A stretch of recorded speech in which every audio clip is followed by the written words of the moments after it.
په یو څو ټیمونو کې الله جل شانو په خپل بندګانو باندې فخر کوي. فخر د فرشتو په مخ کې تاسو وګورئ کنه دا ټیمونه به هم دي ښه چې رزق سره برابر کړه خو چې الله امر وشو کنه نو بیا جناب څوک څه کوي نوړې نشواله په دې به الله ورکوي څه تاسو ویډیو وګورئ ښه العود ترى دقيقتين حتى لو نحضر خش حط لي صحهم والديكم بسرعه بسرعه بسرعه لا حول ولا قوة إلا بالله العلي العظيم، أقسم بالله إني كنت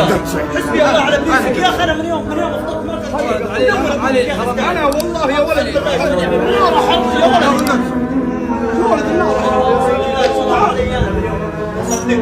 كل بنحطه في الحمام بنفطر عليه.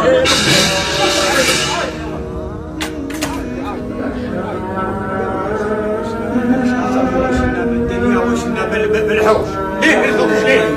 ليه الحوش؟ العرب هنا يطبخون نفطر عليه بكره ان شاء الله. عادي الواحد يكون خفيف خفيف الواحد يكون خفيف ویډیو کتل کنه جنابو ګور دا خو چونګي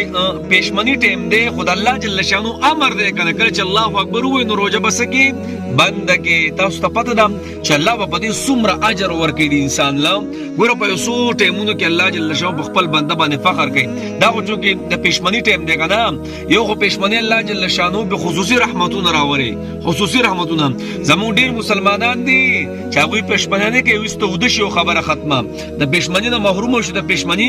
د ثواب نه محروم شو د پېشمنی خوراک ته الله جل شانو د برکت خوراک ویلې دي. او نبی اسلام فرمایي زمونږ او د يهوديانو د روزي صرف فرق څه دی هغه پېشمنی دي. د الله بندگانو بعض خلک پېشمنی نه کوي پېشمنی کوي دا غینه پسو کله چې روجماتي دا ټیم کنه او دا خوراک د پروتي او د الله امر نه دی شوی کنه نو په دې ټیم کې الله جل شانو په خپل بندګانو ډېر یو قسم لا غناس به کوي ناز نه څنګه چې زموږ په خاندان کې څوک داسې غټ نوکری وغیرہ وغیرہ موتا په ناز کو دغه شند پرختو په مجلس کې د پرختو مخ ته په انسان باندې فخر کوي چې دا وګورئ کنه تاسو چې دا ما پیدا کوي زما امر چې نه شوی زما حکم چې راغلی نه دی نو وګورئ روزه نه ماتئ د دنیا خوراکونه ورسره دي خو څه زما امر نه شوی نو روزه نه ماتئ. الله اکبر. تاسو دا وګورئ د عربیانو دا ویډیو ډېر عجیبه یو عبرت پکې پروت دی. یو خو مطلب په وختي کار کوي هر یو کار څه دی وختي کوي د وخت دی چې هر ځای ته ځي او بل دا د الله امر چې وشو بیا څه کوي خوله نه ور وړي. روجماتي په ټیم کې لس لاکه خلک الله جل شانو د جهنم نه خلاصي لس لاکه خلک او کله چې د شب قدر شپې کنه الله اکبر کبیر نو په دغه شپه چې څومره روست آزاد کړي په دغه شپه دومره آزادې نو زوی ما روزه نه ده قسم دې د الله د سیړه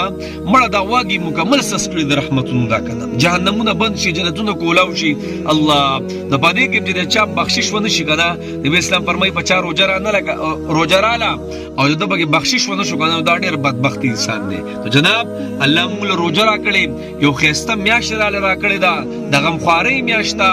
د ځان له بل ترجیح ورکو خپل خوراک کم کو بل ورکو الله په خپل کور والو خيسته خرچ کوم الله به موږ له دنیا او آخرت خيسته خوراک راکړي کو نه جناب صرف مم زرما ټوله زما گاوند کې سنشتا نو ګوره دا بیا ډېر خطرناک خبر ده. زما نبی خو فرمایي وای چې پروت راوړي کنه مفهوم داسې دی او ساده گاونډي سره پروت وغیرہ نه خوراک نه د هغه پروتو دغه پوستکی په لار کې ما چوا سیټ ته چرتا چوا الله نو جناب روزه میاش د غمخواري میاشتا هر څه به په وخت کو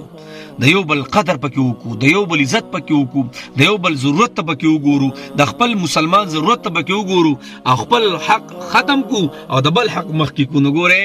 بیا الله سوې روزه زما د ودی بدله بزیم الله د نور اعمالو بدله الله جل شانو د پښتو په ذریعہ ورکي خو د روزه بدله نه ده د الله په خپل بدر کې په خپل ښه نو مړه چې په خپل درکې کنه نو ته پوه شې کنه دا به کم عملیات الله تاسو دوی د خیال وس یا مزاق دی یا صحیح دی کنه خو زمونږ چې د دنیا خوراکونو تیار شي چې الله امر وشي کنه بیا خوراک مونږ نه کو او چې د الله امر وشي کنه بیا خوراک مونږ کو د ما خامي نو زار شم د روزې نه الله دې زوم زندګو کې بار